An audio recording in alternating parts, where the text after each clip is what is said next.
The summer heat shimmered above the streets of Dallas, traffic crawled, construction crews worked beneath the blazing sun, luxury cars lined the downtown district. And inside a small auto repair shop on the edge of the city, Daniel Carter wiped grease from his hands, 43 years old, single father, master mechanic, a man whose life had been built one sacrifice at a time. Most people who met Daniel saw an ordinary repairman, oil-stained uniform, calloused hands, small business owner, nothing special.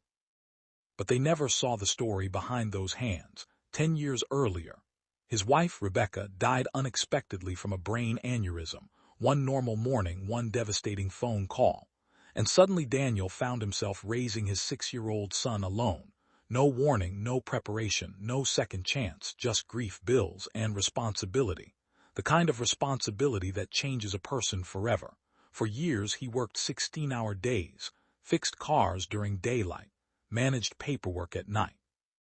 Cooked dinner, helped with homework, paid every bill, missed vacations, skipped holidays, sacrificed everything, because his son Ethan needed him. And quitting was never an option. Every morning Ethan left a note on Daniel's toolbox, tiny messages. "You got this, Dad. Mechanic ever. Proud of you."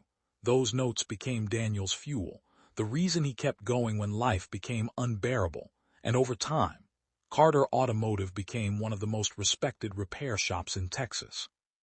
Not because it was the biggest, because it was honest. Daniel had one rule: always tell the truth, even when it cost money, especially when it cost money, which is why wealthy customers often hated him, because Daniel couldn't be bought. And that Wednesday morning, that honesty was about to change his life forever.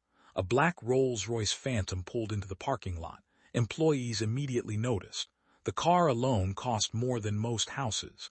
The driver stepped out first. Then the rear door opened.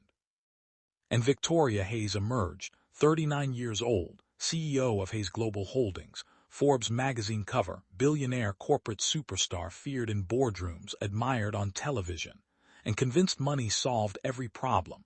Victoria glanced around the repair shop with obvious disgust. The peeling paint, the old building, the smell of motor oil, everything seemed beneath her. Daniel approached calmly. "Good morning." Victoria removed her sunglasses. "My assistant said you're the best mechanic in Dallas." Daniel smiled. "Your assistant is generous." Victoria pointed toward the Rolls-Royce. "It's making a strange noise." Daniel nodded. "We'll take a look." "How long?" "Depends on the problem." Victoria checked her watch. "I don't have much time." Daniel had heard that sentence thousands of times. Rich people always believed their time mattered more than everyone else's. He simply smiled. "We'll do our best." 3 hours later, Daniel discovered the issue. A severely damaged transmission component, complicated, expensive, but repairable. He personally completed the work, tested the vehicle, verified everything perfect. When Victoria returned that afternoon, Daniel handed her the invoice. Total, $1,212. Victoria stared at it, then laughed, actually laughed. "You can't be serious." Daniel remained calm. "I am." Victoria held up the invoice. $1,200, parts and labor. "A noise?" "For repairing the cause of the noise." Victoria's expression hardened. "This is ridiculous." Daniel had seen this reaction before, usually from people who spent more on watches than most families earned in a year. He pointed toward the detailed breakdown. "Everything is itemized." Victoria barely looked. "You think I'm paying this?" Daniel blinked. "You approved the repair." "I approved a diagnosis." "You approved the repair." Victoria folded her arms. "Either way, I'm not paying $1,200. Shop fell silent. Employees stopped working. Everyone watched. Because Daniel never argued with customers. Ever, but this customer was different. Daniel looked directly at her. "Ma'am, the work is complete. So payment is required." Victoria laughed again, a colder laugh this time. "You know who I am." There it was, the sentence every entitled person eventually used. Daniel nodded. "Yes. Then you understand why this is absurd." Her eyes narrowed. "No." Daniel shook his head. "I understand the repair. I understand the invoice. I understand the work. I don't understand refusing to pay someone for doing exactly what you requested." Several employees exchanged nervous glances. Victoria wasn't used to resistance, not from anyone, especially not from a mechanic. Her voice became icy. "Not paying." Daniel stayed calm. "Then we have a problem." Victoria took a step closer. "No," she pointed toward him. "You have a problem." Then she grabbed her keys, entered the Rolls-Royce, started the engine, and drove away without paying a single dollar. The shop remained silent. Everyone stared at Daniel. One employee spoke first. "Should we call the police?" Daniel watched the disappearing car. "No." "What?" "No, she just stole $1,200. Daniel nodded slowly. "I know." Another mechanic frowned. "Then why aren't you angry?" Daniel smiled slightly. "Because something about the situation felt strange, very strange." Victoria Hayes was many things: arrogant, demanding, entitled, but not stupid, and smart people usually made mistakes for a reason.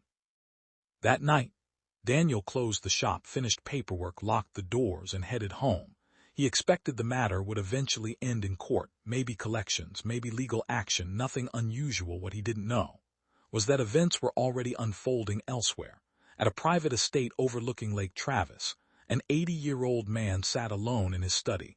Robert Hayes, founder of Hayes Global Holdings, Victoria's father, the man who built the family fortune, unlike his daughter.